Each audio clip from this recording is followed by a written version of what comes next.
अस्सलाम वालेकुम dear students. Chapter number 1 matrices and determinant का चैप्टर है, यानी कि उर्दू मीडियम में कहें तो कह सकते हैं कि ना कालब और मख्ता का चैप्टर है।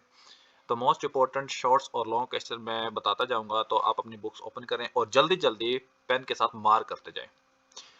जी, एक्सरसाइज नंबर 1.1 का मैंने जो स्क्रीनशॉट लिया हुआ है, बुक के ही स्क्रीनशॉट लिया हुआ है, क्वेश्चन नंबर 3 है। ठीक है जी। क्वेश्चन नंबर 3 जो कि मोस्ट इंपॉर्टेंट है, यूँ समझ लें कि ये पेपर में शॉर्ट क्वेश्चन के लिहाज से 70 टू 80% चांसेस है कि पेपर में आएगा। ठीक है, पंजाब टैक्स बोर्ड जितने भी है तमाम में, और फेडरल बोर्ड में इसी तरह के क्वेश्चन कुछ ना कुछ आ सकता है। तो इसमें करना यह होता है कि इस वैल्यू को जीरो के इक्वल रख के, इसको इसके इक्वल रख के, और इस वैल्यू को इसके इक्वल रख के, और इसको इसके इक्वल रख के इक्वेशंस बनेंगे, और इक्वेशंस को सॉल्व करना है, और ए बी सी और डी की वैल्यू आपने फाइंड आउट करनी है। ठीक है जी। एक्सरसाइज नंबर 1.1 में जस्ट इतना ही करना है। आगे एक्सरसाइज नंबर 1.2 जी 1.2 में जो क्वेश्चन नंबर 6 है, डायरेक्ट क्वेश्चन नंबर 6 को मार्क कर ले। मोस्ट इंपॉर्टेंट शॉर्ट्स क्वेश्चन के लिहाज से ये पेपर में आता है। शॉर्ट क्वेश्चन के लिहाज से एक पार्ट ए और बी पार्ट दोनों में से कोई ना कोई लाजमी आता है, यानी कि यूं समझ लें कि 80% चांसेस है कि ये आपके एग्जाम में बार बार आता है। ठीक हो जी।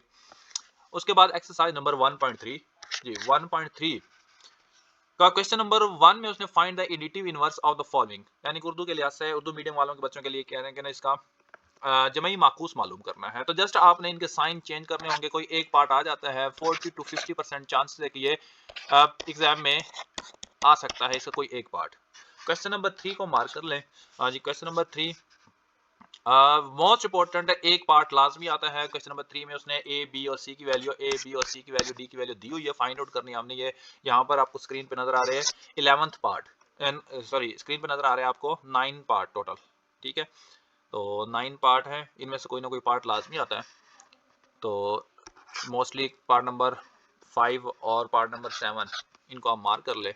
तो ये जस्ट आपने वैल्यूज पुट करनी होगी ए की, और मल्टीप्लाई करना होगा 2 के साथ। इसी तरह पार्ट नंबर 7 में सी की वैल्यू पुट करनी है, 2 के साथ मल्टीप्लाई करना है। कोई ज़्यादा मुश्किल काम नहीं है। क्वेश्चन नंबर 4 जी, क्वेश्चन नंबर 4 का इसके समझ लें कि मैं ऊपर वाले में कह देता हूँ कि यहाँ पर 80% 80 टू 90% चांसेस है कि ये एग्जाम में पक्का शॉर्ट क्वेश्चन के लिहाज से आएगा। और क्वेश्चन नंबर 4, हाँ जी, क्वेश्चन नंबर 4 का कोई एक पार्ट वो एक उठा कर देता है। इतना ज्यादा इंपॉर्टेंट मैं नहीं कह सकता, लेकिन मैं कह लेंगे 50% चांसेस है कि ये इसमें से कोई एक पार्ट आ सकता है। ज्यादा बड़ा नहीं आएगा। तीसरा पार्ट नंबर 6 है या पार्ट नंबर 3 है, इनके आने के चांसेस ज्यादा होते हैं। उसके बाद आ जाए क्वेश्चन नंबर 5 पर। जी, क्वेश्चन नंबर 5 का कोई एक पार्ट लाजमी आता है, शॉर्ट क्वेश्चन के लिहाज से आता है। ये भी शॉर्ट लॉन्ग क्वेश्चन अभी बताऊंगा आगे वाली एक्सरसाइज में आएगा। जी, शॉर्ट क्वेश्चन के लिहाज से इनके पार्ट पहला दूसरा भी आ सकता है, पहला भी आ सकता है, लेकिन मोस्टली जो है ना दूसरा पार्ट, और उसके बाद 6 पार्ट जो है ना इसके आने के चांसेस है। इसमें कह सकता हूँ कि 60 टू 70% है इसके चांसेस इस क्वेश्चन में से कोई ना कोई पार्ट। और इसके बाद आ जाए क्वेश्चन नंबर 6 जी। क्वेश्चन नंबर 6 मोस्ट इंपॉर्टेंट, यूँ समझने के 95% चांसेस है इस क्वेश्चन के एग्जाम में आने के। ठीक हो गया जी, 95%। इसको मार्क कर ले आप। एग्जाम में आता ही आता है इन दोनों पार्ट में से कोई एक पार्ट लाजमी। उसके बाद क्वेश्चन नंबर 7 मोस्ट इंपॉर्टेंट है, इसके भी 90% चांसेस है। ए और बी की वैल्यू आपने फाइंड आउट करनी होती है। तो सिंपल है, 2 को आपने अंदर मल्टीप्लाई करना होता है, 3 का अंदर मल्टीप्लाई फिर आपने ऐड करना है। उसके बाद आ जाए क्वेश्चन नंबर 8 पर। जी, क्वेश्चन नंबर 8 शॉर्ट क्वेश्चन के लिहाज से ये भी, और इसमें से थोड़ा सा टफ होता है ये नीचे वाले जो 4 पार्ट है बच्चों के लिए, लेकिन इनमें आने के चांसेस भी होते हैं। यूँ समझ लें कि इसके आने के चांसेस भी 80% है कि ये एग्जाम में आ जाएगा। ठीक है, तो ये था एक्सरसाइज नंबर 1.3। चलते हैं अब, ओपन कीजिए एक्सरसाइज नंबर 1.4 की तरफ। जी, 1.4 आपको स्क्रीन पे क्वेश्चन नंबर 2 से मैंने स्टार्ट की है, जो कि मोस्ट इंपॉर्टेंट शॉर्ट क्वेश्चन के लिहाज से क्वेश्चन नंबर 2 आएगा। यूँ समझ लें कि 60% चांसेस है कि इसके ये एग्जाम में आ सकता है। Find the following product, multiply करने वाले सवाल है क्वेश्चन नंबर 3 और क्वेश्चन नंबर 4 भी। इन दोनों में मल्टीप्लाई करना है आपने मैट्रिसेस को, या कॉलम उर्दू में कह ले तो इनको मल्टीप्लाई करना है। तो मल्टीप्लाई करने में यहाँ पर जो डी पार्ट है ना, इसके आने के चांसेस होते हैं इसमें, और जो इसका सॉरी फोर्थ पार्ट और फिफ्थ पार्ट इनके आने के चांसेस ज्यादा होते हैं। तो यूँ समझ लें कि 80 टू 90% चांसेस हैं कि ये एग्जाम में आएगा इनमें से कोई ना कोई। ठीक हो गया जी। उसके बाद आ जाए क्वेश्चन नंबर 5 पे, जो मोस्ट इंपॉर्टेंट शॉर्ट क्वेश्चन के लिहाज से है। तो इसको मार्क कर लें, मोस्ट इंपॉर्टेंट शॉर्ट क्वेश्चन है। इसको मार्क करने से कोई ना कोई पार्ट लाजमी आता है।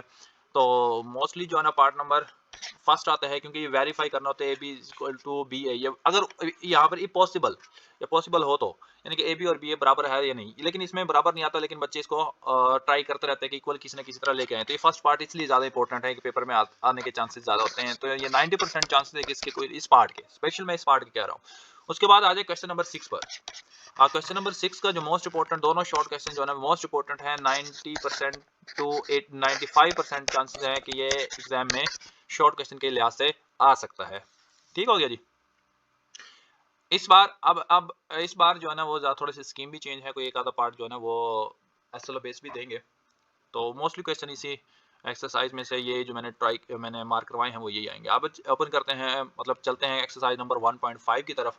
जल्दी से मार्क कर लें। Question number 1 determinant find out करना है। पहले में ज़्यादा इंपॉर्टेंट नहीं है, मैं कह सकता हूँ कि इसके 30 to 40% चांसेस है कि इसमें से कोई पार्ट आ जाए। लेकिन क्वेश्चन नंबर 2, क्योंकि क्वेश्चन नंबर 2 में सारा काम क्वेश्चन नंबर 1 वाला होगा। डिटर्मिनेंट फाइंड आउट करना होगा, सिंगुलर और नॉन सिंगुलर एक एक्स्ट्रा चीज आपने बतानी होगी। जिसका डिटर्मिनेंट 0 के इक्वल आ जाए वो सिंगुलर है, जिसका डिटर्मिनेंट 0 के इक्वल ना आए तो वो नॉन सिंगुलर मैटर। इसमें से कोई एक पार्ट लाजमी आता है। 95% या पहले के 100% चांसेस है कि इसमें से लाजमी आएगा। Find the multiplicative inverse. Question number 3 को मार्क करें। मल्टीप्लिकेटिव इनवर्स यानी कि आपने जो एक फार्मूला पढ़ा हुआ है, A inverse is equal to adjoint of A over A का डिटर्मिनेंट, ये वाला फार्मूला लगेगा इसके ऊपर। मल्टीप्लिकेटिव इनवर्स फाइंड आउट करना हमने। देखिए एडिटिव इनवर्स यानी कि कॉलम का जमई माकूस मालूम करना हो ना, तो जस्ट आपने साइन चेंज करना है। और मल्टीप्लिकेटिव इनवर्स फाइंड आउट करना हो तो आपने एडजॉइंट और उसका डिटर्मिनेंट फाइंड आउट करना हो गया। ठीक है जी। और उनको दोनों को डिवाइड करना। इसमें से लाजमी 95% चांस है कि ये एग्जाम में आएगा। उसके बाद आ जाए क्वेश्चन नंबर 4। क्वेश्चन नंबर 4 दोनों पार्ट जो है ना वो लॉन्ग क्वेश्चन के लिहाज से इंपॉर्टेंट है। लॉन्ग क्वेश्चन के लिहाज से वेरी इंपॉर्टेंट है, तो इसको आप मार्क कर लें। ये आपने फर्स्ट पार्ट जो है ना वो ज़्यादा इंपॉर्टेंट है, मैं कह लेता हूँ। इसके ये 80% चांसेस है कि, और दूसरे के 90% है कि एक वो आ जाए। ठीक है, थोड़ा सा लेंथी क्वेश्चन है। उसके बाद क्वेश्चन नंबर 5, जो क्वेश्चन नंबर 5 शॉर्ट क्वेश्चन के लिहाज से है, इसको मार्क कर लें आप। शॉर्ट क्वेश्चन के लिहाज से एग्जाम में आ सकता है। यूँ कह लेंगे 40% चांसेस है कि ये एग्जाम में 40 to 50% चांसेस हैं। ठीक हो गया जी। उसके बाद क्वेश्चन नंबर 6 है। क्वेश्चन नंबर 6 भी लॉन्ग क्वेश्चन के लिहाज से इंपॉर्टेंट है। लॉन्ग क्वेश्चन के लिहाज से यूँ समझ लें कि ये 40 to 50% चांसेस है कि ये एग्जाम में लॉन्ग क्वेश्चन आएगा। ठीक हो गया जी। अब चलते हैं एक्सरसाइज नंबर 1.6 और उसके बाद ही रिव्यू एक्सरसाइज। ये रिव्यू एक्सरसाइज नहीं है, 1.6 है। 1.6 यूँ समझ लें कि 100% चांसेस हैं कि लॉन्ग क्वेश्चन इस एक्सरसाइज से आएगा, ग्रामर रूल से या फिर इन्वर्जन मेथड से। मोस्टली ग्रामर रूल के जो चांसेस है ना वो ज्यादा होता है। यूँ समझ लें कि 110% चांसेस है ग्रामर रूल के मुताबिक कोई सवाल इनमें से लाजमी देगा। पंजाब बोर्ड के किसी भी पंजाब के तमाम बोर्ड में, किसी भी बोर्ड में भी लाजमी आता है ये इसमें से लॉन्ग क्वेश्चन। ठीक हो गया जी। इसको आप अच्छी तरह से तैयार कर लें। उसके बाद है क्वेश्चन नंबर 2, 3, 4। ये है स्टेटमेंट वाले क्वेश्चन। इनके चांसेस यूँ समझ लें कि 10 to 20% है। कभी किसी साल आ गया तो आ गया, लेकिन फेडरल बोर्ड में इनके चांसेस 100% होते हैं कि इनमें से ज्यादा आते हैं स्टेटमेंट वाले क्वेश्चंस में। ठीक हो गया जी। ये था एक्सरसाइज 1.6। अब रिव्यू एक्सरसाइज की तरफ आ जाएं। रिव्यू एक्सरसाइज ये भी शॉर्ट क्वेश्चन के लिहाज से ये पेपर में आ सकता है। दूसरा फोर्थ भी शॉर्ट क्वेश्चन के लिहाज से पेपर में आ सकता है। प्रूव करना है आपने। तो ज्यादा जो है ना वो नीचे वाले क्वेश्चन नंबर 7 जो है ना ज्यादा इंपॉर्टेंट है।